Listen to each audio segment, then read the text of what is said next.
السلام علیکم۔ Islamic video دیکھنے کے لیے اس چینل کو سبسکرائب کر کے بیل آئیکن کو آل کر دیں۔ علم کے مطابق عمل بھی ہو۔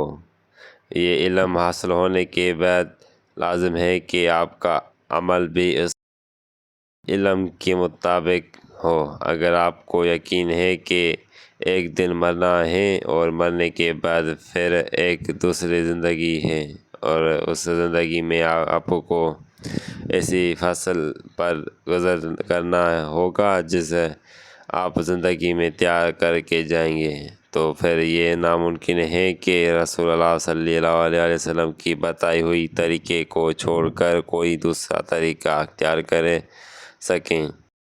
دنیا میں آپ کھیتی باڑی کیوں کرتے ہیں؟ اس لیے کہ آپ کو یقین ہے کہ اگر کھیتی باڑی نہ کی تو غلہ پیدا نہ ہوگا، اور غلہ پیدا نہ ہوا تو بھوکے مر جائیں گے۔ اگر آپ کو اس بات کا یقین نہ ہوتا اور آپ یہ سمجھ کے کھیتی باڑی کرتے کہ بغیر غلہ پیدا ہو جائے گا یا غلہ کے بغیر بھی آپ بھوکے سے بچ جائیں گے، تو ہرگز آپ کھیتی باڑی میں یہ محنت نہ کرتے۔ بس ایسے پر اپنے حال کو بھی قیاس کر لیجیے۔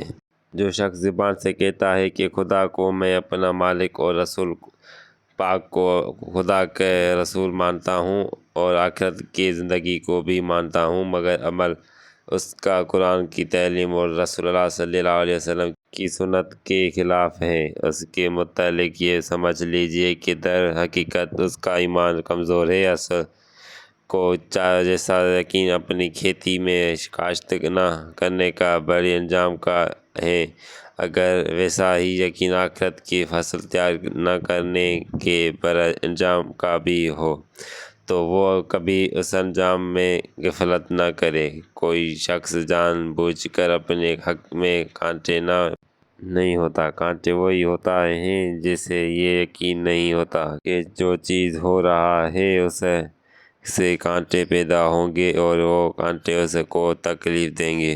آپ جان بوجھ کر اپنے ہاتھ میں آگ کا انگارہ نہیں اٹھاتے کیونکہ آپ کو یقین ہے کہ یہ جلا دے گا، مگر ایک بچہ آگ میں ہاتھ ڈال دیتا ہے کیونکہ اسے نہیں معلوم کہ اس کا انجام کیا ہوگا۔ دوستو، ایسی ویڈیو حاصل کرنے کے لیے میرے چینل کو سبسکرائب کر دیں۔